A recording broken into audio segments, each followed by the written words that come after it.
15ই ফেব্রুয়ারি 2026 মহাশিবরাত্রি। আর এই দিনে শিবলিঙ্গ থেকে তুলে আনুন একটি বিশেষ জিনিস, চমৎকার ফল প্রদান করবে। ভাগ্যের চাকা ঘুরবে, দূর হবে দুঃখ দারিদ্র্য দুর্দশা, মনস্কামনা পূর্ণ হবে। নমস্কার দর্শক বন্ধুরা, দেখছেন সিংহরায় ডোরবেল। আজকের পর্বে আমরা আপনাদের 2026 সালে মহাশিবরাত্রির পূর্ণাঙ্গ সময়সূচি এবং শিবরাত্রিতে পালনীয় বেশ কয়েকটি চমৎকার টোটকা সম্পর্কে জানাবো, যেগুলি পালনে দেবাদিদেব মহাদেবের অশেষ কৃপায় সকল মনস্কামনা পূর্ণ হয়। আসুন জেনে নেওয়া যাক সেই বিষয়। চলতি বছর অর্থাৎ 2026 সালে মহাশিবরাত্রি ব্রত ইংরাজির 15ই ফেব্রুয়ারি, বাংলা 2রা ফাল্গুন রবিবার অনুষ্ঠিত হবে। শিবরাত্রি হল ফাল্গুন মাসে কৃষ্ণপক্ষের চতুর্দশী তিথিতে পালন করা এক বিশেষ রীতি। এই দিনটি শিব ও পার্বতীর বিবাহের রাত্রি। মনে করা হয় মহাদেবের পুজো করলে মনে শান্তি আসে, মন থেকে সকল প্রকার রাগ হিংসা দূর হয়ে যায়, সমস্ত মনস্কামনা পূর্ণ হয়। কথিত আছে ভক্তি ভরে মহাদেবের আরাধনা করলে তিনি খুব দ্রুত প্রসন্ন হন, ভক্তদের সকল মনোবাঞ্ছা পূর্ণ করেন। জীবনের সকল সমস্যা থেকে মুক্তি পেতে এই মহাশিবরাত্রিতে কিছু জ্যোতিষ টোটকা অবশ্যই পালন করুন। জীবনে আর্থিক সমস্যা দূর করতে শিবরাত্রির দিন অবশ্যই দই দিয়ে ভোলানাথের রুদ্রাভিষেক করুন, এতে ধন সম্পদ বৃদ্ধি পাবে। আখের রস দিয়ে অভিষেক করুন শিবলিঙ্গে, এতে লক্ষ্মী লাভ হয়। এছাড়াও মধু ও শুদ্ধ গাওয়া ঘি দিয়ে শিবলিঙ্গে এই দিন অভিষেক করাও অত্যন্ত শুভ, এতে ধন সম্পদ লাভ হয়। আপনার টাকা কোথাও আটকে আছে বা বারবার ব্যবসায় ঋণ ধারের সম্মুখীন হচ্ছেন, তাহলে মহাশিবরাত্রির দিন শিবের বাহন নন্দী অর্থাৎ ষাঁড়কে সবুজ ঘাস খাওয়ান, এতে এই সমস্যা থেকে মুক্ত হবেন। শিবরাত্রির সন্ধ্যায় মহামৃত্যুঞ্জয় মন্ত্র 108 বার জপ করুন পূর্ব দিকে মুখ করে বসে। এর ফলে জীবনে রোগ ব্যাধি বাধা বিপত্তি ভয় দূর হবে, এতে মানসিক শক্তি বৃদ্ধি পাবে, আত্মবিশ্বাস বাড়বে। এছাড়াও মহাশিবরাত্রির দিন আপনার সাধ্যমতো অসহায় অভাবী ব্যক্তিদের সাহায্য করুন। জীবনে সব ধরনের সমস্যার অবসান হবে দেবাদিদেব মহাদেব ও মাতা পার্বতীর আশীর্বাদে। কোষ্ঠীতে দুর্বল গ্রহকে শক্তিশালী করতে হলে মহাশিবরাত্রির দিন শিবলিঙ্গে দুধ দিয়ে অভিষেক করে নমঃ শিবায় মন্ত্র জপ করুন। শনির দোষ খণ্ডন করতে মহাশিবরাত্রির দিন শিবলিঙ্গে কালো তিল মিশ্রিত গঙ্গা জল অর্পণ করুন।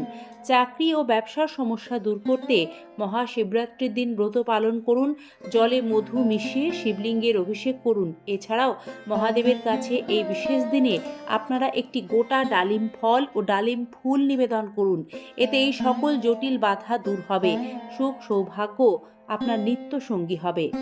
ঋণ মুক্ত হতে শিবপুরাণ অনুযায়ী জলে অক্ষত অর্থাৎ অখণ্ড আতপ চাল মিশিয়ে শিবলিঙ্গে অভিষেক করলে নিশ্চিত রূপে আর্থিক সমস্যা দূর হবে, ঋণের বোঝা থেকে মুক্তি মিলবে। মহাশিবরাত্রিতে সম্ভব হলে শিবলিঙ্গে রূপোর ঘট দিয়ে জলাভিষেক করুন। ওং নমঃ শিবায় ওং পার্বতী পতয়ে নমঃ মন্ত্র 108 বার জপ করুন। এর ফলেও বাধা বিপত্তি দূর হয়, মনস্কামনা পূর্ণ হয়। বিবাহে বিলম্ব দূর করতে মহাশিবরাত্রির দিন শিবলিঙ্গে আকন্দ ফুলের মালা নিবেদন করুন, এতে বিবাহের বাধা বিলম্ব কাটবে, উপযুক্ত পাত্রপাত্রী লাভ হবে। দর্শক বন্ধুরা, মহাশিবরাত্রিতে কাজে লাগান বেলপাতার 4টি বিশেষ টোটকা। আমরা কম বেশি প্রায় প্রত্যেকেই জানি, একটি মাত্র বেলপাতাতেই সন্তুষ্ট হন মহাদেব এবং মহাদেবের পূজা বেলপাতা ছাড়া অসম্পূর্ণ। জ্যোতিষ ও বাস্তুশাস্ত্র মতে একটি বেলপাতা সঠিক ব্যবহার শিবরাত্রিতে ঘুরিয়ে দিতে পারে আপনার ভাগ্যের চাকা। শুধু বুঝে শুনে উপায়গুলি করতে হবে। বেলপাতার অনেক গুণ। শিবপুরাণ অনুসারে বেলপাতার 3টি পাতায় মানুষের 3 গুণ অবস্থান করে। এই 3 গুণ সত্য তম রজ। বেলপাতার 3টি পাতাকে ত্রিদেব অর্থাৎ ব্রহ্মা বিষ্ণু ও মহেশ্বরের প্রতীক বলে মনে করা হয়। সেই বেলগাছে স্বয়ং মহাদেবের বাস। তাই শিবরাত্রির দিনে বেলপাতার উপায়গুলি এবার আপনাদের জানাচ্ছি। মহাশিবরাত্রিতে ক্ষীর ও শুদ্ধ ঘি দিয়ে বেলগাছের পুজো করুন, এর ফলে মহাদেবের পাশাপাশি মহালক্ষ্মীর আশীর্বাদ পাবেন। দুঃখ দারিদ্র্য দূর হবে, বিলাসিতার সঙ্গে আপনার জীবন কাটবে, টাকার অভাবে আর কোনো কাজ আটকে যাবে না।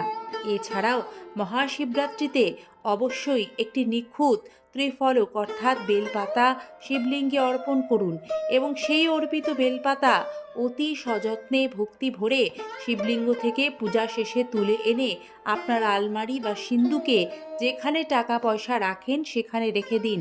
তার আগে চন্দন দিয়ে সেই বেলপাতায় নমঃ শিবায় লিখবেন।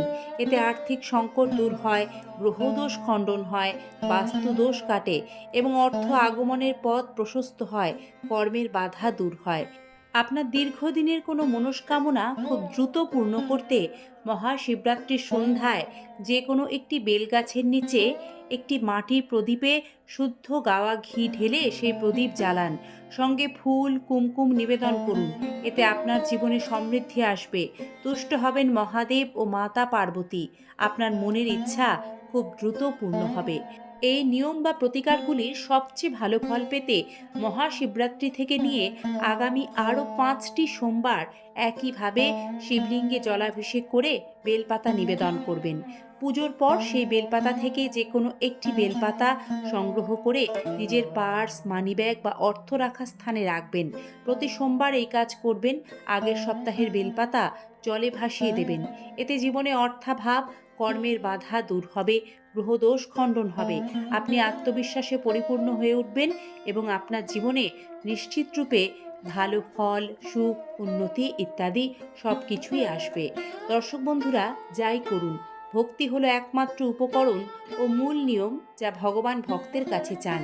তাই পূর্ণ ভক্তি ও বিশ্বাসের সাথে মহাশিবরাত্রির দিন এই নিয়মগুলি যদি পালন করেন তাহলে দেবাদিদেব মহাদেবের বিশেষ আশীর্বাদ সকলেই লাভ করবেন।